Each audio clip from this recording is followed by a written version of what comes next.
All right, until now, so we have just used the columns available in our data set.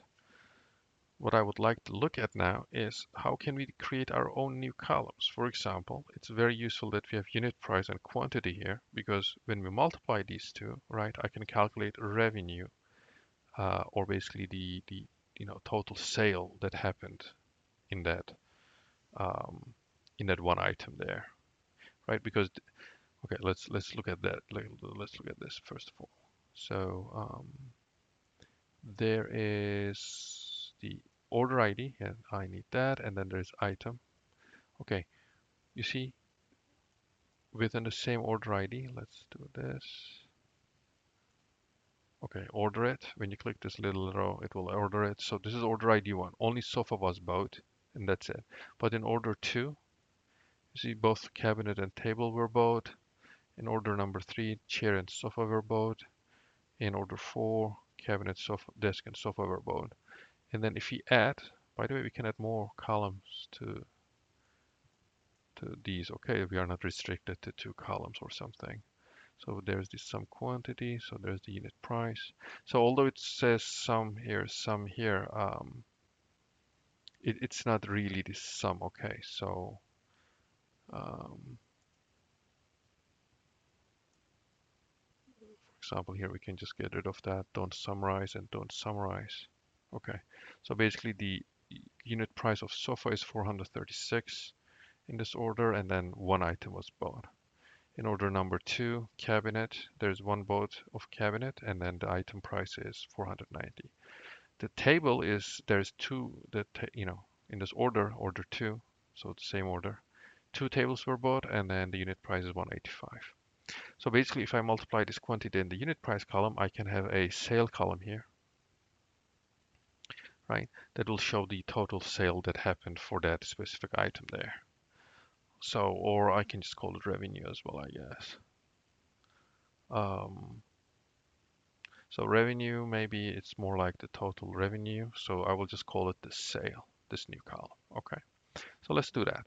So for that, you see, so I am on top of the name of my data set here.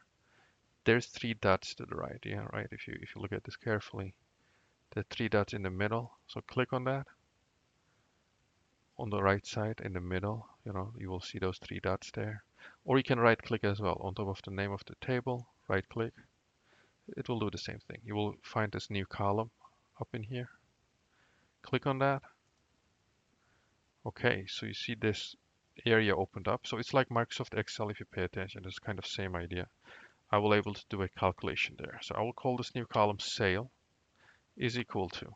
Okay, right. So I'm just changing this now, this area.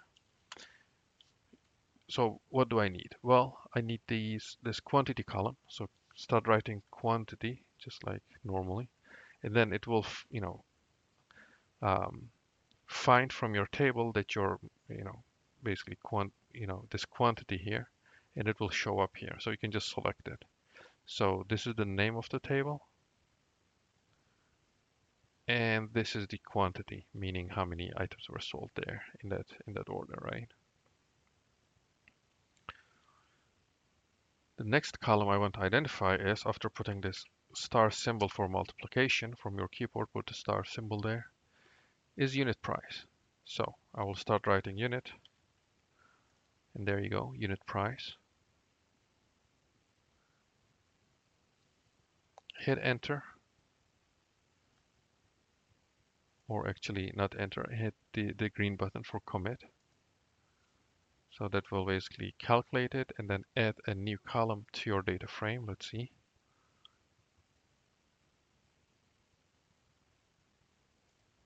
Okay, done. It took a little time there, but you see that column there appears now on the right side. It says sale. You see it's there. And when you click on it, by the way, this is calculated. It will show kind of this symbol. And when you click on it, it will show the calculation there. So if you made a mistake, you can come back and make changes here. Okay, so now what I can do is I can put this sale column here as well. So, so um, Again, I don't need, okay, let me go order by the order ID. I don't really need to don't summarize. I just need, I already calculated it by multiplying these two. So the sale here, for example, from the table is 371. 5 chairs were sold, 243 each, and the total was 1,219. Okay, so basically I have a new column now that I was able to create. All right, so next we are going to make use of the sale.